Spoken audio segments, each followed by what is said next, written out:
Alright, good Tavach. I'm trying to turn the phone sideways, but for some reason it won't change, so we're going to have to do it the dumb way. But we had in the Mishnah, we're on Lamed Gimel in Avodah Zarah. Let's try to do the daf very quickly. I think we can make the whole thing in 20 minutes, 25 minutes.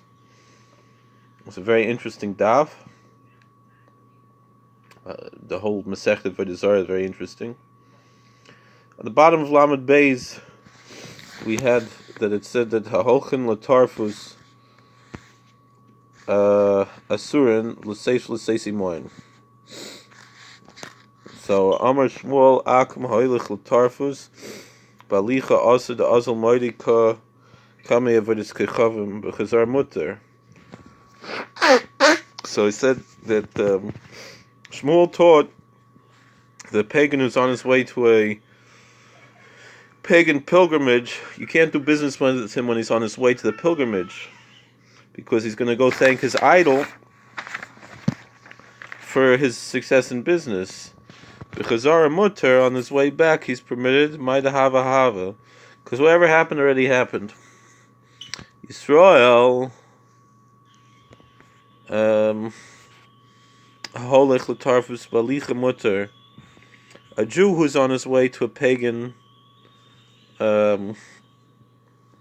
pilgrimage, you can do business with him on the way, Dilma Darbe V'Lo, because maybe he's going to do tshuva, he's going to repent of his sin, and he's not going to go. Because Zarah Aser, but on the way back it's forbidden. Kaven Davak Ba Madar Hadar Azul, because once he's attached to the idol, he's going to return back to it.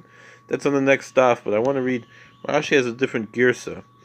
He says, Amar Shmuel Akum Ha'olich L'Tarfus Balicha Aser Da Azul Mordi B'Chazar Mutter Maida Hava Hava. Very similar to what we have. Yisrael Ha'olich L'Tarfus Balicha Mutter Delay Dilma Hadar Bei V'Loi Azul B'Chazar Aser Kaven Davik Ba Hadar Azul. Pretty much the same. V'Hasanya. So it's pretty much the same. So like we said, the Avik Ba Mahadar Hadar. He's going to go back and thank the idol because he's successful in business. He's going to attribute his business success to his devotion to the pagan idol. Mahadar Hadar Azul. He's going to go back again. Vasanya. But we have a brisa. Yisrael Olich L'Tarfus Bein Malicha Bein Chazara Aser. There's that if a Jew is on his way to a pagan tarfus, to a pilgrimage, it's prohibited to do business with him whether he's on his way there or on his way back. So Amar Ravashi said Kisanya Hibi Yisrael Mummer Devade Azul. That's talking about a Jew who we already know is a heretic, a pagan. We can have no. What is this? Turn it down. It's too noisy. Go another room. Excuse me. We know for sure he's going to go to the to worship the pagan god. All right, Tana Rabbanan, we have a brisa. Akama Ha'olich Li'Yirid Ben Balicha Ben Chazar Mutter. Let's say there's a fair that's a fundraiser for the pagan temple, and they have a big business fair. People selling their wares. So a pagan, you could do business whether he's on the way to the fair or whether he's on his way back. Yisrael Oich Li'Yirid Balicha Mutter B'Chazar Aser. A Jew who's on his way to a pagan fundraising fair, you could do business with him on the way, but not on the way. If he's on the way to the fair, he's not allowed to go. We could do business with him, but on the way back you can't. Ma'ishna Yisrael B'Chazara Aser. So what difference is it that by the Jew, he can't do business when he's on his way back. Amrei akum zavin demei akum ikabadei.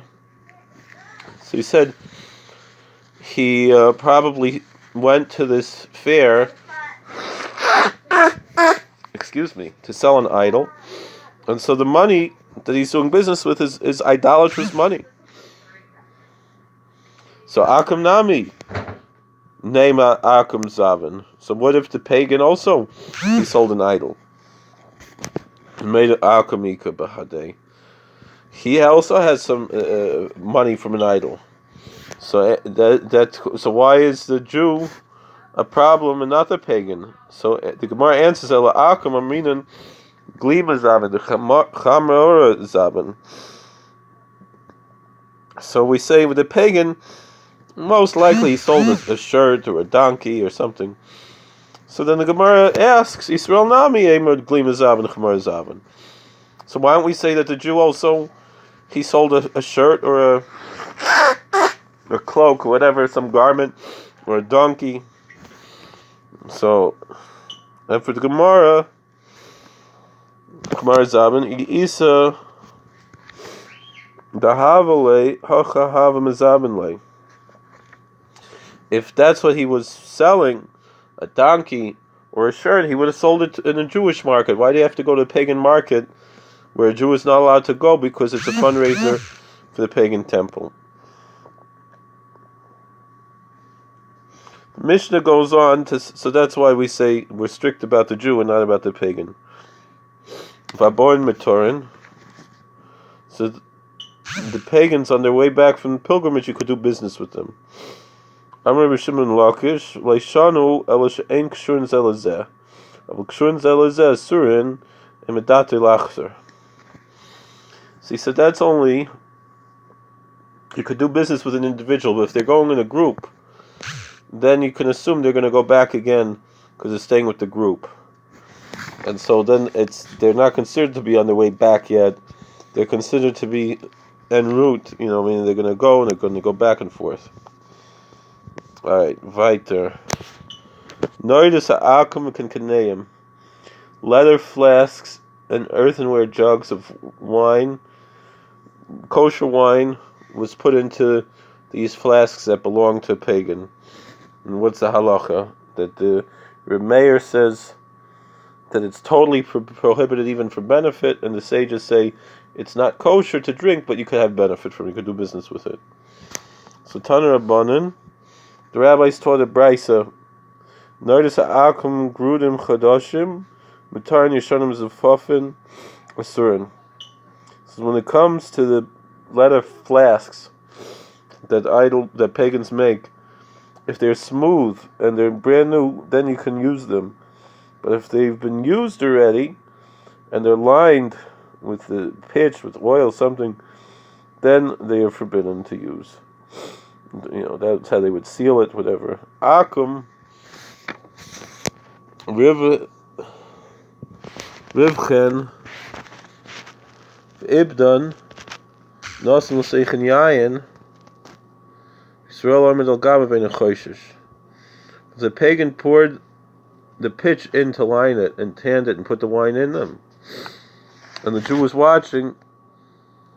Then there's no worry. Now, when we talk about wine, we're not talking about the kosher wine. We're talking that part of the process of making this item was that a little bit of wine was put in there, in order to so it shouldn't have a bad taste and things like that. So but we have an issue there.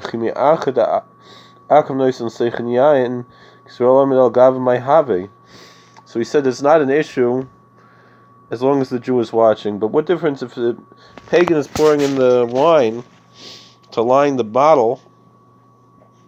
It's still not kosher. What difference does it make if the Jew is watching or not? So Gemara answered, Amar of Papa Hachika Amar. The Papa said no. The Brisa is written wrong. We got to amend it. Akum Rivachen Rivavan Ibdan. The pagan poured in the pitch, tanned it. So nice and sichen yayin. And a Jew poured in the wine. We saw lacher with a gavavin choshes. Another Jew is watching. Then he doesn't have to worry. So the Gemara asks him, but if a Jew is pouring in, why do you need another Jew to watch? Because he said maybe while the Jew was busy, the pagan will, be menasich. He's gonna touch the wine, make it for a pagan idol, for libation. And the Jew won't notice because he's so busy, so he needs another Jew to be mashgiach. Rav Zvid Amar la'olam k'namart meikara v'alcha be'idna dekar shadei nasa kazarek mayim latit. So Rav Zvid said, no, the pagan could do it because when he's putting the wine in there, he's not he's involved in work. Like putting water into clay or something, he was not going to have the frame of mind for worship. So it's such a small amount, it's okay. Although we don't paskin like that, but it's going to get lost in the molten pitch. It's not going to have any flavor. So that's how we can learn the brisa. Again, not that we paskin like that, but it's interesting to know that there is such a havamina. Rav Papi. Rav Papi said, "Minad min Rav Zvid, hayakam deshada chamera levei milchei Yisrael shari." So we see that Rav Papi says that Rav Zvid held that if a pagan puts wine into a Jew's salt container, the salt is kosher.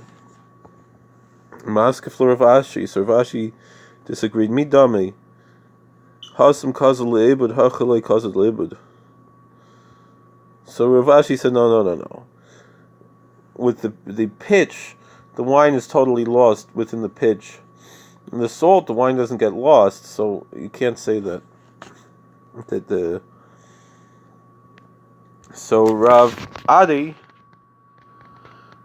Taya, Bar Adi Taya, Anas Hanhu Zike Merav Yitzchak Bar Yosef. So Bar Adi was an Arab merchant, and he took some leather flasks from Rav Yitzchak Bar Yosef. Ramam v'cham radvinhu ni'alei. And he put non-kosher wine in there, and then once it was empty, he gave the flasks back to Rav Yitzchak Bar Yosef. Also, Shalbei Midrash. So Rav Yitzchak asked, what should he do? Amalei Rabbi Yomi. Rabbi Yomi said, Kach har Rabbi Ami halacha l'maisa.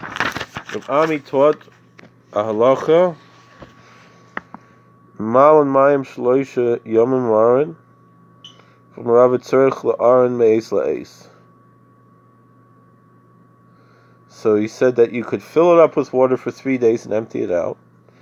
So Rava says it means that every 24 hours you fill it up and you empty it, you fill up, you empty it, you fill up and you empty it. You leave it for 24 hours, you fill up, leave it for 24 hours, you empty it. Fill up, leave it for 24 hours, you empty it. You fill it up, you leave it for 24 hours and empty it. So it's 3 times, 3 days. And that will dilute the wine so much that it'll be clean.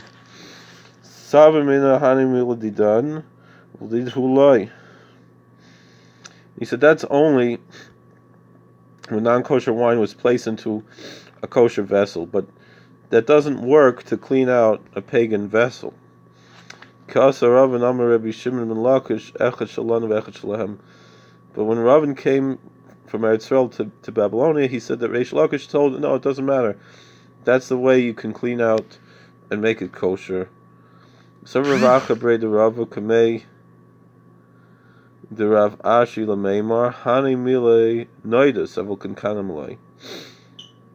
So Rav Acha Rav said the name of the Rav said the name of Rav Ashi.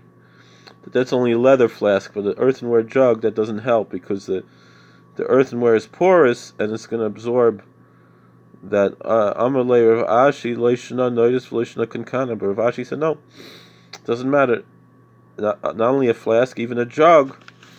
That if you fill it up every day for 3 days, you leave it for 24 hours, and every day you change the water for 3 days. That'll make it kosher. That cleans it out well enough. Taner Rabbanan. The rabbis taught in a brisa, Kankam shel akum chadashim grudim mutarim. Shouldn't was up in Musurin. The rabbis taught in a brisa, when it comes to earthenware jugs of pagans, if they're brand new and they're smooth, they're not lined, they're kosher. But if they're used or they're lined with pitch, then they're not kosher. Akum noisin sichin yain yisrael noisin sichin mayim. If the pagan puts wine in them and then the Jew cleans it out with water, right? 24 hours, 3 times, total of 72 hours. So akum noisin sichin yain yisrael noisin sichin sirmurius. Or the pagan could put in wine and the Jew could put in brine or fish guts or something like that, and then he doesn't have to worry, it's kosher. So they asked, L'chadchila or Diavad, is that to be done in the first place, ipso facto, or only post facto, after the fact? So Tashma, listen to this. The Sani Rav Zvid, we're on Amud Beis, by the way. Sani Rav Zvid bar Oshaya, Halokech Kinkanim and Akum, Chadashim Leisin L'Seichen Yain Yeshanim, in Leisin L'Seichen Sir Morius, L'Chadchila boy, L'Chadchila. So Rav Zvid bar Oshaya said, he taught in a brisa that if you buy earthenware jugs from a pagan, if they're brand new, you could put wine in them, and if they're old, you could put brine or morius in them. L'chatchila in the first place, ipso facto, because why? Because it ruins the taste of the wine. So it's pogum and it's bottle. The taste is ruined and it's nullified. Ba'amine Rav Yehuda Nasiya Rav Ami. Yehuda Nasiya, that was the grandson of Rav Yehuda Anasi. He asked Rav Ami, what if you put it back in the kiln and it got white hot? Is that libun? Is that libun chomer? It purges it makes it kosher. Amle tzir sarif or kol shekain. If the brine can burn out the wine, so of course fire does. So of course it's kosher. If that's the way we can sterilize it. Itmar, and that's how we kasher a lot of things. So itmar nami. So we also said Amar Rabbi Yochanan. Rabbi Yochanan said, Amar Rabbi Yasi, Amar Rabbi Yochanan, Kankanim shel akum, ch'chshirin l'kipshin ha'eish, kevin shenashrus if tzad mehen mutarin. They said that Rabbi Yochanan said, or Rabbi Asi said the name of Rabbi Yochanan, that a pagan jug, if you put it back in the kiln and the pitch starts to fall off, the lining falls out, then they're kosher. Amar of Ashi, so Rashi said, like Tema de Nasran. Alafilu Rafai Mirpa Afal Gabloi Nasar. Rav Ashi said the lining doesn't actually have to fall off. Even if it starts to get soft, that's kosher enough. So the Gemara says another way. Kinsa. Here. You put in burning wood chips. Pligabor Rav Acha v'Ravina Chad Asa v'Chad Shari. Rav Acha and Ravina disagreed. One says it's kosher, one says it's not. So, V'hilchasa Kamanda Asar. The halacha is that it's not kosher. Yiboilahu. So they ask, Ma'oli tin l'seicha shecher. What about putting in beer? Nachman Rav Yehuda Asri Rav Shari. Nachman and Rav Yehuda said it's not kosher to put in kosher beer into the non-kosher jug, and Rava said it is kosher.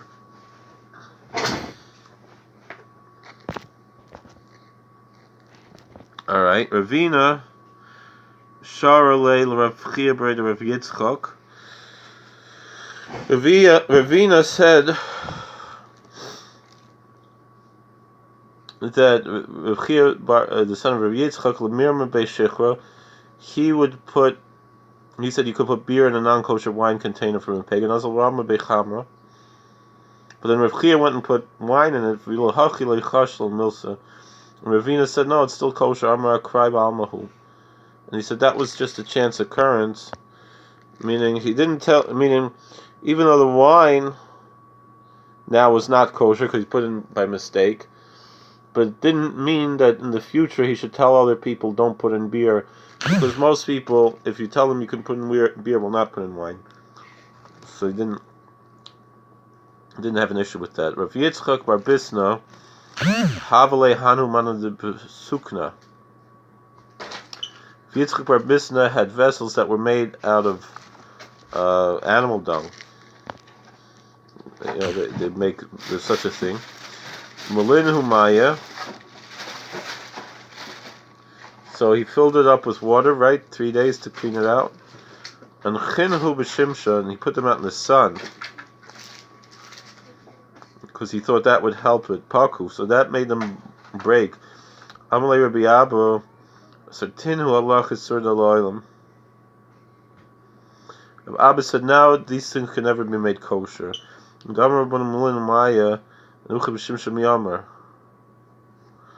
rabbis only said fill up with water. Whoever said put it out in the sun. Why do you have to do such a thing? So sometimes it could be too frum, and you wind up messing it up.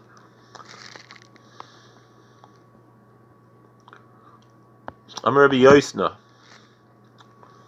I'm Rabbi Ami. I'm Rabbi Yosna. I'm Rabbi Ami. Klines rein loy tahare lamas. Rabbi Yosna said in the name of Ami that a utensil made out of Nesser can never be cleaned out to be kosher. My kli Nesser. What is Nesser? What is that? And Rabbi Yosef Baravin kli machpei shel tzrif. So he says if you make it of the earth that comes from an alum mine. There's other discussions, but that's how we understand it. Let's see Rashi. A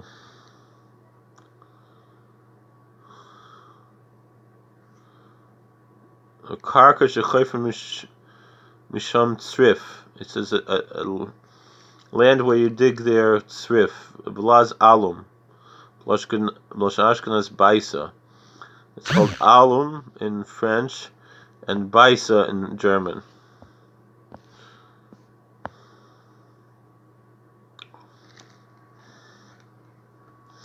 Devei parzak rufila anas hani kube mipumbedisa. The government, the pagan government, there was a viceroy named Parzak. Right, let's see what it says here. Parzak Shema Ish. Parzak is a man's name. Rufila is Sheni Lamelech. He's the viceroy, the second to the king. Anas Hani Kube Pumbedisa. They took drugs from Pumbedisa, it was a Jewish town in Babylonia. And they seized them. Ramabahu Chamra Adhuna Halayo. Also Shalol of Yehuda. So they filled them with wine. When they were done, they were empty, and they gave them back to the Jews. Shalol of Yehuda. Whatever Shin Machnisa Likim Hu Shachan B'Mayim V'In Mutarin.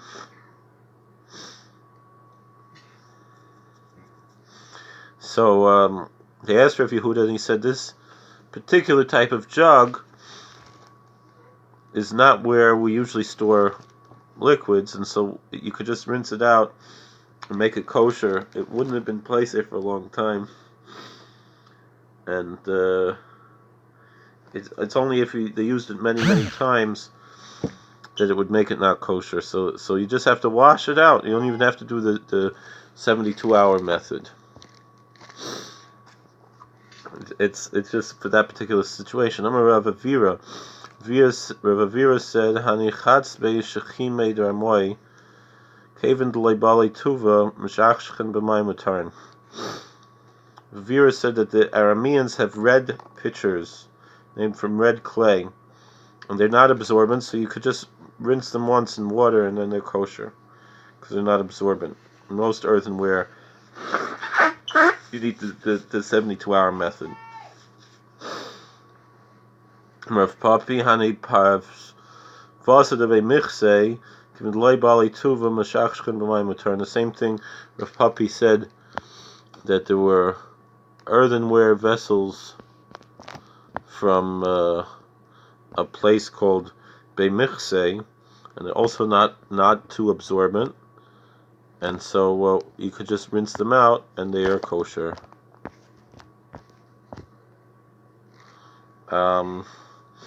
Kase, earthenware cups. Rav Asi also Rav Ashi Shari.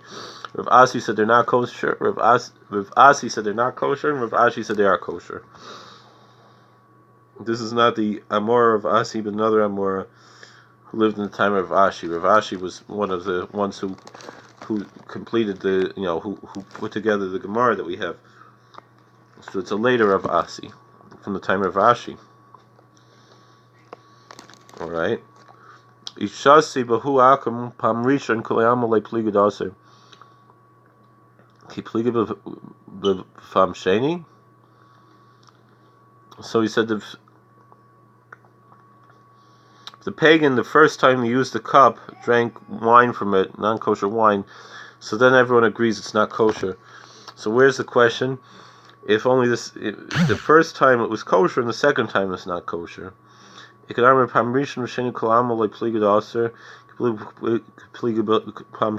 some say, no, if the first or the second time was not kosher, then we agree it's not kosher. But if the first and second time the cup was used was kosher, and then the third time, maybe that's where there's a question.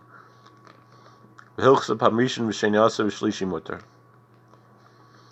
the law is that if the first or second use of the cup was not kosher, so then it's not kosher. But if the third time, then it's kosher. Amar Rav Zvid. So Rav Zvid said, "Hai mane kunya, glazed cups and vessels, things.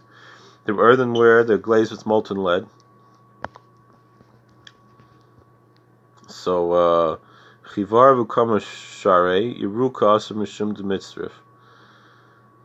White ones and black ones are kosher, but the green ones are not kosher because they put aluminum in it, and that's mixed with makes it more absorbent. V'yisbahu kartufne kulasiri. But even the black ones or the white ones, if they have cracks in them, then everyone agrees they're not kosher because they're gonna the cracks in the vessel can absorb the non-kosher wine. Darash Meremer Kunya. Meremer made the following exposition about glazed earthenware vessels. Bein ukama, bein chivar, bein yeruka. Whether black, white, or green shari, then they're kosher. Ma'ishno mechametz b'Pesach.